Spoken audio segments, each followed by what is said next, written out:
Vishvamitra, having thus safely handed back to Dasarath at Mithila the princes entrusted to him in Ayodhya, and after attending the wedding celebrations, took leave of the two kings and went to the Himalaya mountains.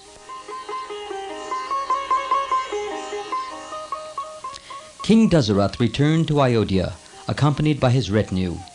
On the way there were bad omens, and anxious Dasarath asked Vasishta what they foretold. Vasishta replied that there was no need to be alarmed, for though the birds in the air indicated approaching trouble, the animals on the land promised a happy consummation.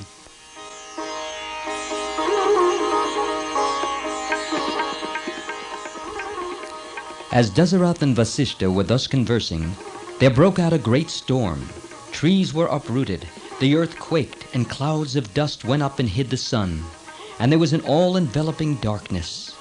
Everyone was terror-struck. Soon they knew the reason for the strange phenomenon. There stood before them the awe-inspiring figure, Parashurama, the sworn enemy of warriors, with a bow on one shoulder and a battle-axe on the other, and with an arrow shining like lightning in his hand. Terrible in appearance, with his matted locks gathered overhead, he looked like Lord Shiva exulting in the destruction of the demon Tripur. His face emitted flame-like radiance. The son of sage Jamadagni struck terror among the Kshatriyas or warriors, many generations of whom he had annihilated. Wherever he went, he was preceded by storm and earthquake, and the Kshatriya race trembled in fear.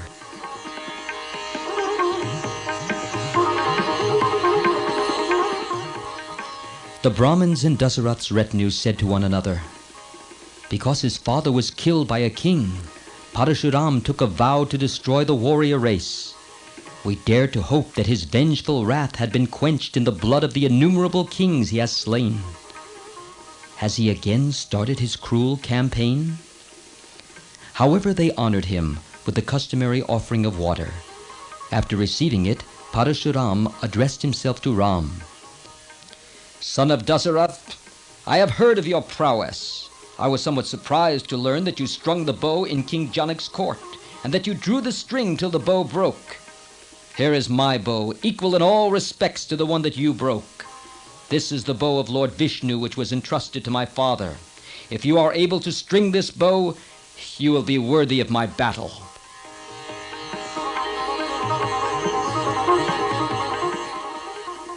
Dasarath was perturbed at this turn of events, and he begged that his son Ram should be spared the trial.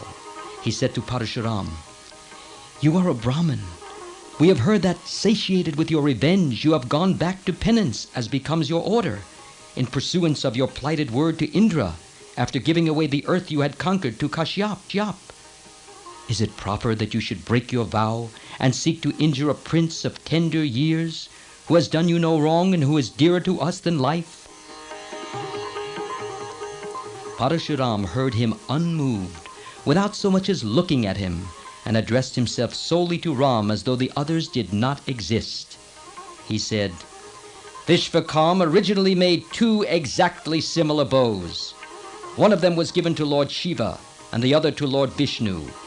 This is the one given to Vishnu. What you have strung and bent to breaking point was Shiva's bow.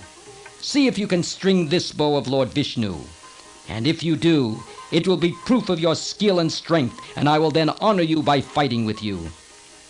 Parashurama spoke in a loud and arrogant tone. To him Ram replied in courteous manner, yet in firm tones, "Son of Jamadagni, you have been vengeful because your father was killed by a king. I do not blame you for that, but you cannot put me down, as you have humbled others. Please give me your bow." So saying, he took the bow and arrow from Parashurama. He strung the bow, and setting the arrow to it, drew the string.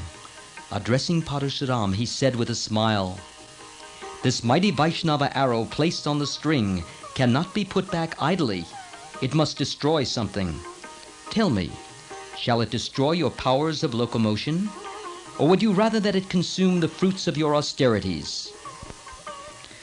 As the son of Dasarath strung the bow of Lord Vishnu, the glory on Parashurama's face faded, and he stood no longer the warlike conqueror, but a self-subdued sage.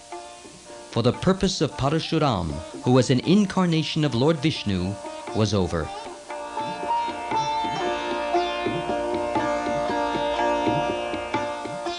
Parashurama said mildly to the prince of Ayodhya, "I realize who you are.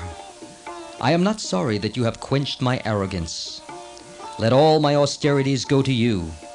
But because of my promise to Kashyap, I cannot remain in his domains, and have therefore to hurry back to the Mahindra mountains before the sun sets. Let me use my power of locomotion for this single thing. Subject to this, let the arrow which you have set to the bow consume all my power earned through austerities." So saying, Parashurama reverently circumambulated round the prince and departed.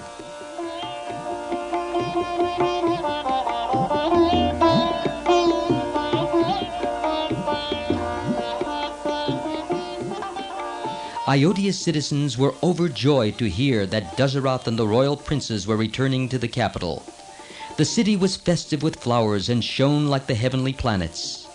Ram and Sita lived happily in Ayodhya for 12 years. Ram had surrendered his heart to Sita. Their hearts communed even without speech. Sita, rejoicing in Ram's love, shone like the goddess Lakshmi, mother of prosperity.